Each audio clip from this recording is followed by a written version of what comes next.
¿Quién conoce el futuro? Hay muchas personas que dicen conocer el futuro y engañan a los seres humanos. Cuando nosotros vamos al libro de Daniel encontramos al rey Nabucodonosor de Babilonia que tuvo un sueño, pero olvidó el sueño. Él llamó a los agoreros, a los magos, a los adivinos, a los sátrapas, a los caldeos, porque se suponía que ellos sí conocían el futuro. Sin embargo, cuando el rey preguntó qué había soñado, ellos se quedaron sin palabras, sin respuesta. Sin embargo, allí aparece Daniel. Y Daniel, después de orar a Dios, Dios responde su oración y revela el sueño de Nabucodonosor. Pero no solamente lo revela, sino que lo interpreta. Y una de las cosas importantes que nosotros encontramos en el capítulo 2 del libro de Daniel es la expresión del profeta que dice: no es que en mí haya más sabiduría que todos los hombres, pero hay un Dios en los cielos que conoce los secretos y Él te ha dicho, oh rey, lo que ha de venir. El único que conoce el futuro es Dios. Cualquier persona que diga conocer el futuro es un impostor, es un mentiroso. Y está comprobado. Lea usted Daniel capítulo 2. Además, cuando vamos a ver lo que dice Daniel y queremos comprender mejor el libro de Apocalipsis, tenemos que estudiarlos juntos, porque el uno se complementa con el otro y de esa manera nosotros tenemos un cuadro completo. Dios nos ayude a entender este misterio.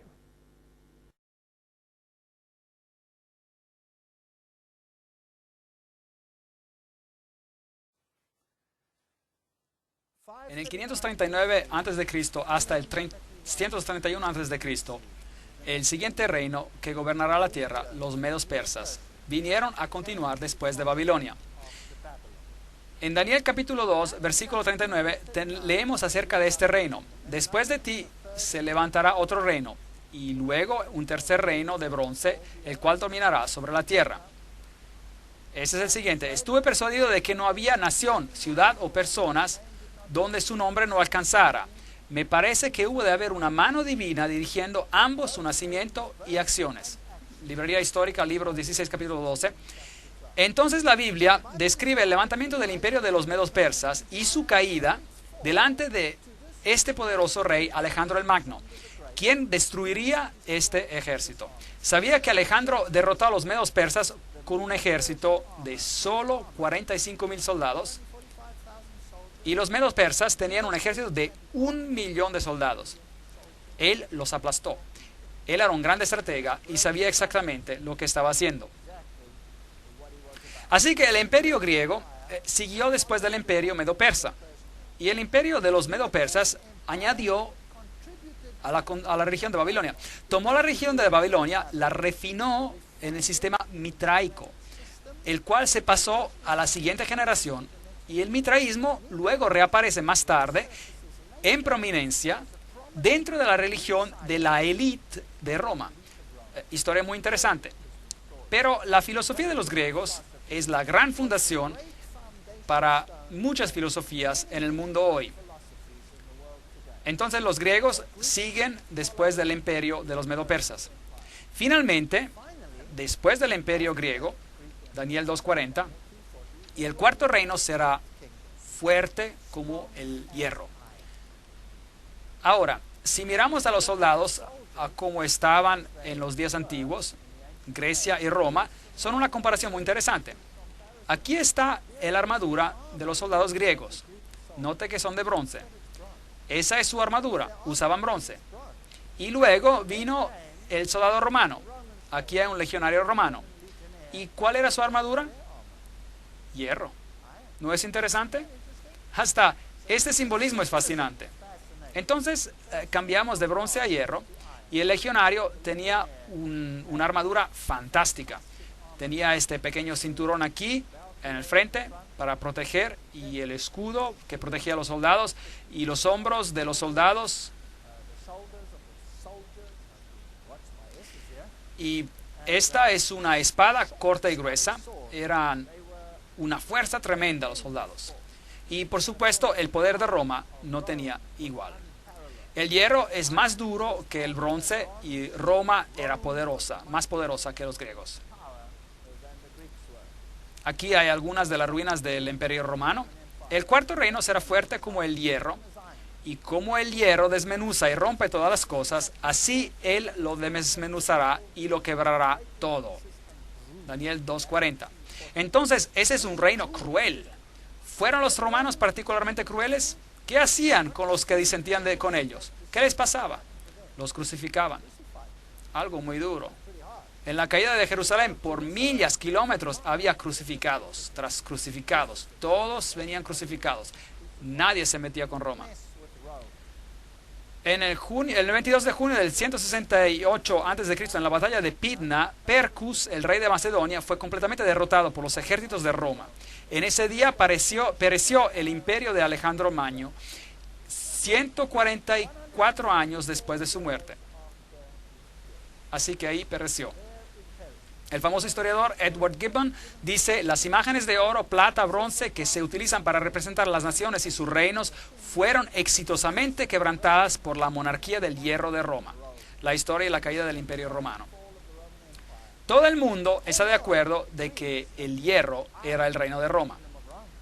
En el segundo siglo, Hipólito escribió sobre Roma: regocíjate, bendito Daniel, no te has equivocado. El hierro ya gobierna. ¿Sabía que cuando Alejandro Magno marchó en Jerusalén, los escribas marcharon hacia él con la Torá y le dijeron: tú gobernarás, dice Daniel, tú conquistarás?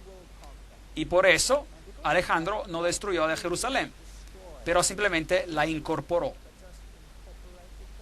La Biblia dice: antes de tiempo, ¿quién gobernará? Ahora, muchos críticos han dicho: increíble, pero seguramente Daniel debió haber vivido después de los eventos. La Biblia está equivocada. ¿Sabe que la Biblia ha sido reivindicada en ese punto? Porque los rollos, los pergaminos del Mar Muerto, tienen porciones del libro de Daniel donde cambia de aramaico al hebreo. Y ese pequeño pedazo está allí. Y cuando ellos estudian el aramaico, que creían ser aramaico reciente, lo que encontraron en los rollos pergaminos del Mar Muerto es que el aramaico utilizado era el de los medo-persas. Entonces el libro de Daniel comprueba los acontecimientos de su época y después sigue comprobando los acontecimientos que están descritos en él. Entonces fue descrito antes de los acontecimientos. Usted no puede tener razón sobre la Biblia, no puede. Entonces este gran poder de Roma vino a destruir. El historiador Charles Rowling dice, ellos, los romanos, tomaron indistintamente todas las provincias y reinos y extendieron su imperio sobre todas las naciones. En una palabra, ellos empezaron su expansión sin ponerse límites. Los únicos límites eran los desiertos y mares que no les permitían pasar. Historia Antigua, volumen 4, 79. Entonces, desde el 168 a.C. hasta el 476 después de Cristo, Roma, la monarquía de hierro, gobernó suprema. Ahora, hay dos piernas de hierro. Eso es interesante. Roma fue dividida en dos partes, el imperio del este y el imperio del oeste. Y el emperador, por muchos años, después de Constantino, gobernó desde el este del imperio en bizantino, y él gobernó todo el reino. Pero la Roma del oeste siguió otro camino. Y esta es una historia muy interesante que tenemos acá. Lo que vistes, dice en Daniel 2:41, de los pies y de los dedos, en parte de barro cocido de alfarero y en parte de hierro. Entonces, ¿hay elementos de Roma en los pies y los dedos, sí o no? Claro que sí. Todavía Roma está ahí. El hierro todavía está ahí. El hierro no ha sido eliminado. ¿Será este un reino dividido? ¿Está el mundo tratando de restaurar el Santo Imperio Romano? ¿Sí o no? ¿De qué se trata la unificación de Europa? ¿Ha pensado en eso? Entonces, este será un reino dividido. Daniel 2:42, y por ser los dedos de los pies en parte de hierro y en parte de barro cocido, este reino será en parte fuerte y en parte frágil. ¿Ha comprobado la historia que las naciones de Europa eran a veces fuertes y a veces débiles? Y a veces uno gobernaba un país y después otro. ¿No fue una vez Alemania la más poderosa y después Francia y después Inglaterra? ¿Sí o no? ¿No gobernaron los daneses por un tiempo, etcétera, etcétera? ¿No era acaso el imperio austríaco poderoso por cierto tiempo? Claro que sí. Entonces la historia ha comprobado que eso es correcto. Jeremías 18:6, no podré yo hacer con vosotros como este alfarero, casa de Israel, dice Jehová. Como el barro en las manos del alfarero, así sois vosotros en mis manos, casa de Israel. Estos reinos quizás sean arrogantes, pero serían reemplazados, serían divididos. Y serían divididos en 10. Eso es lo que la Biblia dice. Habría 10 dedos que vendrían. Ahora, estos 10 dedos son muy interesantes. ¿De dónde se levantan estos 10 dedos? ¿De dónde salen? ¿En el imperio del oriente o del occidente? Una pregunta muy importante. Y la Biblia nos dice muy claramente que se levantaron del imperio occidental, del oeste, y que el imperio del oeste, occidente, ejercería una influencia sobre el mundo entero. ¿El imperio del oeste, el occidental, ejerce su influencia sobre el mundo entero, sí o no? Claro que sí. Es el conocimiento y sabiduría europeos que han sido transportados al mundo entero. Fueron los europeos que conquistaron a Sudamérica. Es de las naciones de Europa occidental que los Estados Unidos y Canadá y todos sus componentes se integraron a esa sabiduría, esa filosofía. Es la ideología del occidente que viene de Europa del oeste y que está controlando los eventos del mundo. Las superpotencias de hoy, todas pueden comprobar sus orígenes filosóficas a Europa occidental. Entonces, ¿quiénes son estos anglosajones, los francos y los alamanes y los lombardos y los ostrogodos y los érolos, los burgundios, los visigodos, los suevos y los vandales? ¿Quiénes son? Entonces, esta es la división del imperio de Europa occidental. Y note que hay una nación muy interesante por aquí, la cual ahora es escondida como los ostrogodos. Y luego hay otra nación por aquí, la cual es conocida como los visigodos. Había los burgundos y había los francos. Y los anglosajones y los francos y los romanos tuvieron una alianza muy fuerte en una etapa de la historia.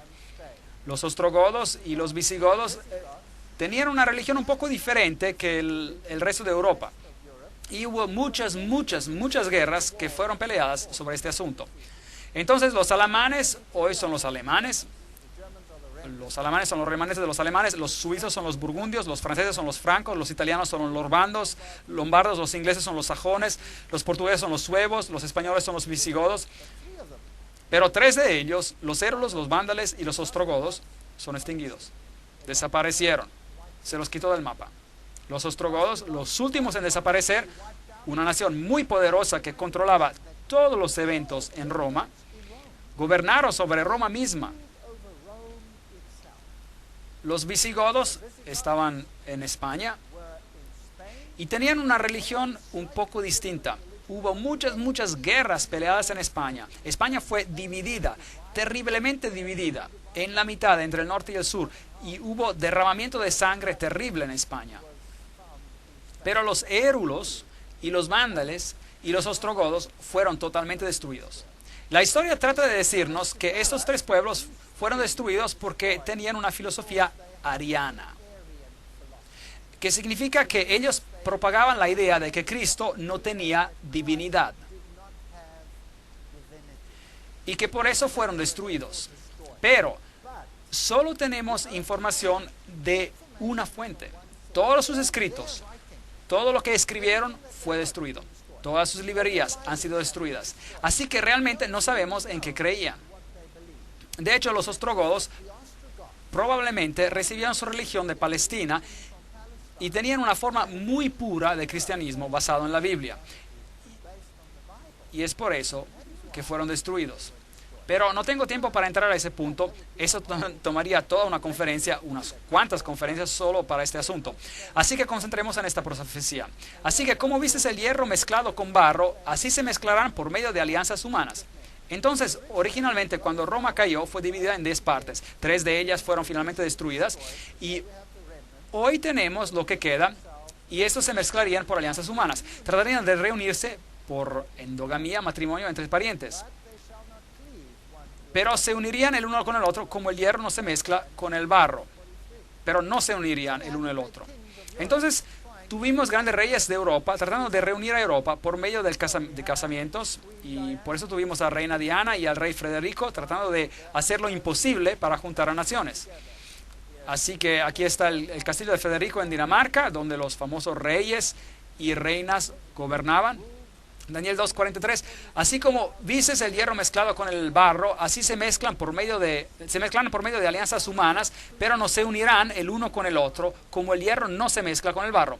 Tenemos la famosa reina Victoria y el rey Cristián. ¿Sabían ustedes que la reina Victoria era totalmente no inglesa? ¿Sabían ustedes que ella era alemana? ¿Sabían que ella hasta habló en alemán en su lecho de muerte? Al estar muriendo, su lengua nativa le regresó. Ella era una reina alemana. Y el rey Cristián de Dinamarca y sus descendientes se mezclaron con alianzas humanas. Todas las naciones se unieron, todos estaban juntos. Entonces diferentes reyes trataron de reunir a los reinos. Aquí tenemos el Papa coronando a Carlos, el gran Carlomagno, el rey del Santo Imperio Romano, porque supuestamente él había logrado reunir a Europa. Y en cuanto se puso esa corona en su cabeza, el reino cayó y fue dividido. Entonces, por un momento, nuevamente se juntarían y luego se apartarían otra vez. Y así que los Carlos y los Luises y todos estos reinos de la tierra y los gran reinos trataron de reunir a Europa. Y luego vino este francés, Napoleón Bonaparte, y su hermano era el gran maestro de la masonería en España. Muy interesante. Él era el gran maestro. Y todos ellos tenían conexiones privilegiadas en este sentido. Y él quería reunir a Europa. Y en la batalla de Waterloo, bueno, él se encontró con su derrota. Es una historia muy interesante. Vamos a estar hablando acerca de esto en más detalle. Todo lo que escuchamos no es necesariamente verdad. Aquí Napoleón es llevado en exilio. Napoleón dijo, quiero crear un sistema europeo, un código de leyes europeas, una corte de apelación europea.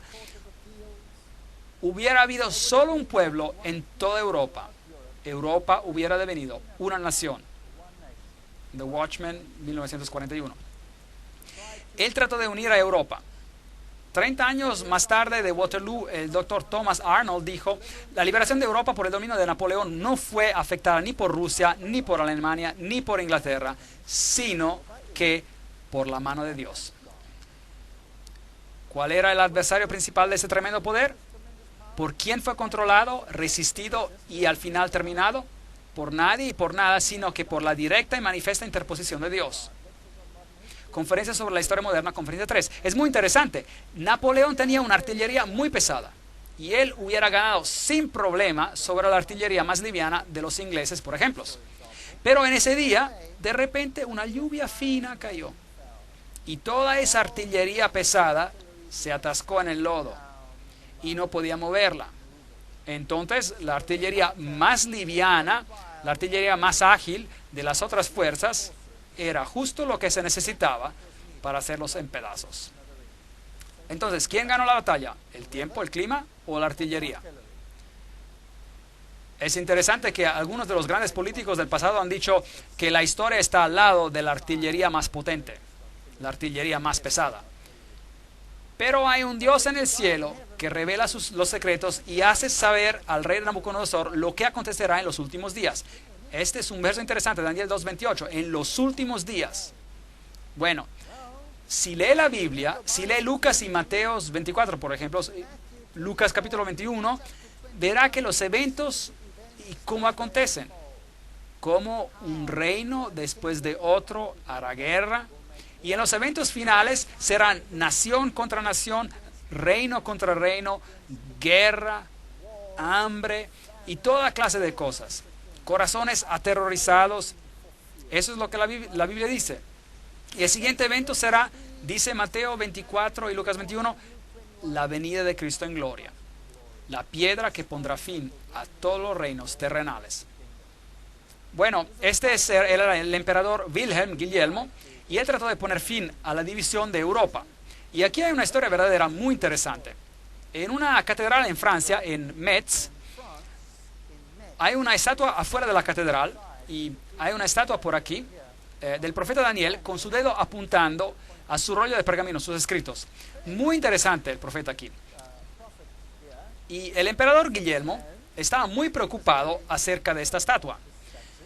Y luego un día la catedral necesitaba reparaciones. El techo estaba roto y tenía que ser reemplazado. Y entonces le pidieron al emperador Guillermo por dinero para reparar la catedral. Y el emperador Guillermo dijo lo siguiente. Él dijo: ¿ustedes tienen una estatua de Daniel enfrente de la catedral? Y entonces obviamente él sabía lo que Daniel había dicho. Y obviamente estaba fastidiado con esa profecía. Entonces les dijo: les daré el dinero para reparar su catedral si remueven la cabeza de la estatua. Ahora, recuérdense que esas estatuas están hechas por secciones. Y pongan mi cabeza encima de esta estatua. ¿Ustedes creen que lo hicieron? Esto es historia. Usted puede comprobarlo. ¿Piensa que lo hicieron? Sí, lo hicieron. Ellos lo hicieron. Y ellos pusieron la cabeza de Daniel original en sus archivos. Y él les renovó el techo. Y luego, por un tiempo, la cabeza del emperador Guillermo estuvo sobre la estatua. ¿Y qué quería decir con esto? Él era como el Nabucodonosor de los tiempos antiguos. Él estaba diciendo: no me importa lo que dijo su profeta, yo lo lograré. ¿No era eso lo que estaba diciendo? No me importa lo que dice el profeta, yo lo lograré. Historia fascinante. Bueno, aquí ya está muerto, pero este no es él, ese es su perro. El texto dice en alemán: Senta begleitete seine Majestät den Kaiser im Weltkrieg 1914 bis 1918. Y traducido, su perro acompañó al emperador durante la Primera Guerra Mundial, 1914 hasta el 1918. Y después de él se levantaría otro. Daniel 2:21, él muda los tiempos y las edades, quita reyes y pone reyes. Y si tú, emperador Guillermo, piensas que puedes poner tu cabeza en la estatua de Daniel diciendo: yo lo lograré a mi manera, y su Dios no podrá hacer nada sobre esto, te vas a morir y no lo lograrás. Y hay el resto de la historia. Ahora, esta historia es muy fascinante. Aquí había otro hombre. ¿Usted cree que entendía las profecías de Daniel? ¿Usted cree que estaba interesado? Adolf Hitler estaba interesado en el mundo del oculto como nadie ante él. Había dos quienes estaban muy interesados en el mundo del oculto. Uno era Napoleón Napoleón, de hecho, envió toda una división de su ejército a Egipto para encontrar algo del origen del poder de Faraón, que arrojó su vara y que se convirtió en serpientes. ¿Sabían esto? Y es Francia quien descubrió ¿qué? En Egipto, ¿qué? La piedra Rosetta, por medio de la cual todos los jeroglíficos han sido descifrados. ¿No es esta una historia asombrante? Y ellos estudiaron los secretos del poder de los egipcios, y en el mundo oculto estos conocimientos han sido incorporados en los libros herméticos. Ellos estudiaron el origen de Ham, de Hermes, del hijo de Her y del hijo de Ham, y el conocimiento oculto, y compilaron un número de volúmenes, grandes volúmenes, sobre la historia de Egipto. Este hombre de aquí era un ocultista del más alto rango. Él era un iniciado, un iluminado en el sistema del oculto. ¿Sabían que la entera SS fue construida sobre principios ocultos? ¿Sabían eso? Y no es interesante que él envió una división entera ¿a dónde? A Egipto. Y que los arqueólogos alemanes fueron los que hicieron las grandes excavaciones bajo la protección del general Rommel. Y allí el conocimiento privilegiado se juntó sobre los principios ocultos. Principios que rigen muchos de los reyes y gobernadores de hoy. Vamos a hablar acerca de algunas cosas muy interesantes en esas conferencias. Adolf Hitler sabía acerca de la profecía de Daniel. ¿Cómo sabemos? Él dio una instrucción interesante. Él contactó a la catedral de Metz, en Francia, y dijo: ¿se acuerdan que ustedes tienen la cabeza del emperador Guillermo en esa estatua? Sáquenla. Pongan la cabeza de Daniel de vuelta. ¿Qué estaba diciendo? ¿Qué estaba diciendo? La cabeza de Daniel se regresó a la estatua. Él estaba diciendo: con o sin esa cabeza, yo lo lograré. Increíble. Qué cosa más fascinante. La historia es más interesante de lo que creemos. Realmente sí lo es. Si hace un estudio del mundo oculto y de cómo ha influenciado a nuestros grandes líderes políticos en el pasado, se sorprenderá. Y aquí Adolf Hitler llegó al poder. Y aquí está el símbolo que él usaba, la esvástica, la cruz gamada, que es el símbolo de la adoración del sol, es el símbolo de Lucífero. Es usado por la sociedad teosófica que dice: Lucífero es el logos, la serpiente, el salvador. Exactamente el mismo símbolo viene utilizado por la teosofía. ¿Y la teosofía está muerta? ¿O no? La teosofía está bien viva y en forma. Ella forma el tema central de los poderes más grandes que gobiernan el mundo hoy. Y estaremos revelando algunas de estas cosas en las conferencias que siguen. Eso es interesante. El águila, usada como el símbolo de la deidad. En la Biblia se usa también el águila como el símbolo de Dios. Como un águila que se eleva, yo te llevaré bajo mis alas. Este es el símbolo de Dios. Lucifer quiere ser como el Altísimo. Él toma el símbolo del águila, que era un símbolo en Egipto, en la antigüedad, del dios Horus. Fascinante, ¿verdad? Y aquí está, el águila con una esvástica, una cruz gamada. Y la esvástica, la cruz gamada, puede ser dirigida hacia la izquierda o la derecha. Y si es a la mano izquierda o a la mano derecha no hay diferencia. Representa el Dios en su forma malvada o en su forma de luz, o en su forma femenina o masculina, no importa cuál uno use. Sociedades secretas hoy utilizan la misma esvástica con su imagen reflejada, invertida, y dicen: es otra imagen, pero no es otra imagen. El budismo usa este símbolo. El budismo, el pie de Buda tiene la esvástica, la cruz gamada bajo cada dedo del pie. Es solo una imagen reflejada, invertida, pero no hay diferencia. Es solo el otro sexo de la deidad que se está siendo honrada. Entonces, ¿qué está pasando aquí en el mundo? Hay una agenda detrás de las escenas. ¿Qué significan verdaderamente este círculo y esta esvástica, esta cruz gamada? Con respecto a la Primera Guerra Mundial, Winston Churchill dijo, después de la Primera Guerra Mundial de 1914, de hecho, Winston Churchill era un miembro de una fraternidad secreta, ¿sí o no? Sí lo era. ¿No es fascinante? Stalin era un miembro de una fraternidad secreta, ¿sí o no? Sí, bueno, a lo mejor la historia no es tan aburrida como usted pensaba, ¿no es cierto? Siempre pensé que la historia era aburrida cuando era joven, pero hoy la encuentro fascinante, juntando las piezas, increíble. Con respecto a la Primera Guerra Mundial, Winston Churchill dijo: después de la guerra de 1914 hubo una convicción profunda y una esperanza casi universal de que la paz gobernaría al mundo. El libro de la tempestad, antes de la tempestad, página 3. Después de la Primera Guerra Mundial, eso es interesante. Bueno, ¿tuvo éxito alguno de estos gran gobernadores? Sea el emperador Guillermo o Napoleón o Luis Luis o Carlos o Hitler. ¿Tuvieron éxito? No. Europa era más dividida después de la guerra que antes. Pero esa división era engañosa, como veremos.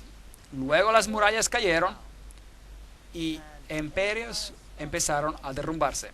Y los grandes líderes del mundo, los Lenins y los Stalins, que habían matado a sus millones por razones clandestinas, de repente esos imperios se derrumbaron. Die Mauer muss fallen, la muralla debe caer. Todos estos grandes líderes, desde Lech Walesa, a esta dama aquí, Thatcher, a Khrushchev y a Gorbachev, y las reinas, ¿pertenecen a órdenes secretas? ¿Sí o no? ¿Quién es la cabeza de los Bilderberger? ¿Quién es la reina de los Bilderberger? Aquí está. Eso es muy interesante. ¿Existe una fundación Gorbachev con su central en Nueva York? Sí existe. Cosas muy interesantes. Y después la policía secreta soviética, el KGB, se derrumba. Un símbolo se derrumba. ¿Realmente se derrumba? ¿Quién gobierna Rusia hoy? ¿Quién es la cabeza? ¿Quién es la cabeza de Rusia hoy? Putin. ¿Y qué era él? Era la cabeza del KGB. ¿Ve? ¿No es interesante? Entonces bajaron a un símbolo y las personas piensan que la opresión ya se fue, pero en realidad no se ha ido, solo ha tomado otra apariencia. Es como un camaleón, cambia de color, pero en la esencia no cambia. ¿Y el Dios del cielo está mirando? Sí. Sí, claro, Él está mirando. Él nos dijo antes de tiempo que esto ocurriría, y Él nos dijo en gran detalle: la Unión Soviética ya no existe, 3 repúblicas se unen, Gorbachev es ya algo del pasado, Bush necesita tiempo para recuperarse, y etcétera, etcétera. Leyendo el futuro de Europa, podemos sobrellevarnos en las manos del pueblo. Es más que dinero, la unión monetaria, mares de problemas, tormenta monetaria destruye la unidad europea. Leland Stove dijo: a la humanidad se le ha dado una sentencia suspendida, pero estos días de gracia son terriblemente pocos. En cuanto nos queda tiempo, página 343. El Dios del cielo levantará un reino, el cual nunca será destruido. Desmenuzará en pedazos y consumirá todos estos reinos, y Él reinará por siempre. Ahora, quiero que piense seriamente esta noche, todos los que están aquí presentes. ¿Está el mundo predicando que estamos avanzando hacia un reino de paz? ¿Sí o no? Sí. Pero será un reino terrenal. ¿Dónde quieren levantar un reino final de paz? ¿Allá en algún lugar en Jerusalén? Bueno, están peleando acerca de esto. ¿Qué dice Dios? ¿Pondrá un fin a qué? ¿A cuántos reinos en esta tierra? A todos. Es lo que Dios dice. A todos ellos. Y Él establecerá su reino. ¿Usted cree que Él necesita los ejércitos del mundo para lograrlo? Todos los que cayeran en esta piedra serán quebrantados. Y sobre quien ella caere, la piedra, le desmenuzará. Es lo que la Biblia dice. Porque enjugará Dios toda lágrima de los ojos de ellos, y ya no habrá más muerte, ni habrá más llanto, ni clamor, ni dolor, porque las primeras cosas ya pasaron. Apocalipsis 21:4. No debemos ser engañados creyendo que los poderes de esta tierra van a conseguir el objetivo por el cual están peleando.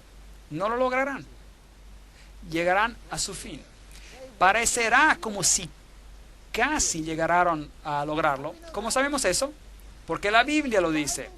La Biblia dice: cuando digan paz, paz, ¿Cuándo dirán eso de las naciones? Cuando parezca que hayan logrado su objetivo, ¿no es cierto? ¿Qué dice la Biblia que acontecerá? Una destrucción repentina. ¿Y de dónde vendrá esa destrucción? Vendrá de Dios. ¿Y por qué el Dios del cielo tiene que intervenir para destruir esa unidad final? ¿Por qué tendría que hacer eso? Porque es una unidad basada sobre un sistema oculto. Es una unidad contra Dios. Es una unidad de anticristos contra Cristo. Es una cosa de miedo. El mundo está terriblemente engañado hoy. Necesitamos estudiar esas profecías cuidadosamente y analizarlas y aclararlas para ver matices más finos, para que no seamos engañados como un predicador que se para y dice a lo mejor, el anticristo vivió en el pasado, él era un rey griego, su nombre era Antíoco Epifanios el IV, pero él fue destruido por una roca. Pero la roca golpea los pies, no golpea los muslos, no golpeó a ningún rey griego. Daniel capítulo 8, Daniel capítulo 9. Cuidado cómo interpretamos la profecía. No podemos dar una vuelta equivocada a estos asuntos. Cristo retornará, la roca de todos los siglos. Versículo 35. Y la piedra que golpeó la imagen devino una grande montaña. Y la montaña en la Biblia es un reino y llenó toda la tierra. Dios mismo levantará un reino. El sueño es verdadero y fiel su interpretación. Daniel 2:45. Esta noche hablamos de muy pocos detalles, pero hemos tenido un bosquejo relativamente exacto de la historia. ¿Y estarían de acuerdo en decir de que Daniel fue exacto? ¿Sí o no? Claro que sí. Daniel fue exacto. Ahora les tengo malas noticias. Noticias terriblemente tristes para usted. Daniel va a tomar el mismo cuadro, el cuadro de esta noche. Es como una ilustración que le daría usted a un niño para colorear. Es solo el perfil. Y luego se le da al niño crayones, colores, y se le dice que coloree la ilustración. Ahora, en nuestra siguiente conferencia estudiaremos Daniel capítulo 7. Y vamos a colorear la ilustración, así por decir. Y luego el asunto se vuelve temeroso porque veremos quién realmente es el poder y algunos de nosotros serán lastimados. Algunos de nosotros nos quedaremos chocados, sorprendidos. Algunos de nosotros a lo mejor dirán, nunca más quiero escuchar algo sobre esto. Pero les animo a que sigan viniendo porque hay una solución fascinante a esto. ¿Sabía que el libro de Apocalipsis toma esta última gran batalla entre el bien y el mal? Que de hecho es una batalla secreta. Es una batalla secreta. ¿Sabían que las primeras palabras que Jesús usó cuando le preguntaron cuáles serán las señales de tu venida y del fin del mundo? La primera cosa que él dijo fue, cuidado, que nadie os engañe. El engaño es el nombre del juego. Es como funciona. Hay lobos vestidos en pieles de ovejas engañando al pueblo de Dios. ¿Está el mundo siendo guiado a un camino lleno de flores, fielmente siguiendo y pensando que está haciendo algo bueno, cuando en realidad están siendo guiados al foso del infierno? ¿Es posible? Si creemos en los profetas y si los estudiamos cuidadosamente, y aunque duela, y créanme, yo he estado al otro lado del asunto, y cuando estudié la profecía me dolió, y mi familia se quedó dolida, y hubo baldes de lágrima. Y ahora tengo baldes de esperanza, porque Dios me ha mostrado, y ha mostrado a todos en el mundo, por medio de su palabra, y la palabra es el único lugar donde podemos encontrar esperanza, que hay esperanza. Pero Él también ha dado un bosquejo sobre el engaño de nuestro tiempo, y debemos saberlo. Hay un pequeño grupo de personas aquí esta noche, muy pequeño grupo de personas. Todo el mundo necesita saber lo que es esta decepción. Entonces me gustaría animarles para que traigan a sus amigos y, como dice la parábola de Jesús, salgan a salidas de los caminos, a los caminos poco frecuentados. Inviten a las personas a esta fiesta de las bodas del Cordero. No muchos ricos, no muchos sabios, no muchos de alta reputación lo escucharán, pero vaya por todos sitios y tráigalos aquí. Y estudiemos estas profecías. Y yo les hago una promesa solemne. Si hablo de cualquier cosa que está contraria con la palabra de Dios, váyase. Váyase. Si no está según la palabra, váyase. Compruebe cada palabra que digo. Ponga todo a prueba. Use la palabra de Dios como filtro para lo que yo digo. Y si usted me puede mostrar que estoy equivocado, cambiaré. Lo prometo. Yo no quiero hacer nada que no esté en línea con la voluntad de Dios. Ese es mi reto. Vamos a atenernos a la palabra de Dios y veremos exactamente lo que está pasando en nuestros tiempos. Es más temeroso de lo que usted piense. Pero tenemos una esperanza, porque el Dios del cielo levantará un reino que nunca será destruido. Y estamos justo frente a la puerta. Y me gustaría que usted sea parte de ese reino. Que todos, y que Dios los bendiga y los guarde hasta que nos juntemos para colorear el episodio de Daniel, capítulo 7.